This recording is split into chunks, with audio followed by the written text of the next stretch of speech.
In the metals quadrant, taking a look at the July copper futures, which dropped today after 5 straight sessions higher. The low today, 4.8415, was down 1.69%, but that was on marginal initial volume. That's not official volume. The volume wasn't spectacular. It was just kind of a typical day for copper. And remember, that's initial volume, not official volume. This could be expected when you hit a new futures all-time high in a contract, and copper can easily fall another 4% from here without breaching any major support levels because of the parabolic nature of the rise that copper just went through.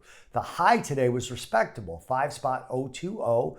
That was up 1.94%. We finished the day down about 2/3%.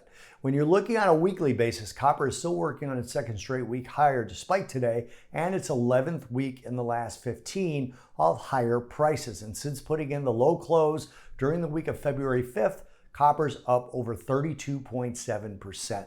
Now, taking a look at the demand scenario in copper, long-term demand remains bullish for the price of copper. For example, at a conference yesterday, being interviewed by Bloomberg, Robert Friedland, Ivanhoe Capital's founder and executive chairman, said, and this is a quote, "Humanity needs to mine about as much copper in the next 20 to 25 years as we did in the last 10,000 years to maintain global 3% GDP growth." Now, that's his opinion, but that's just to maintain 3% growth in his opinion. This stresses how important copper's become in the global landscape for electrification, retooling, and reinforcement of power grids, infrastructure projects, general construction, and reshoring of supply chains.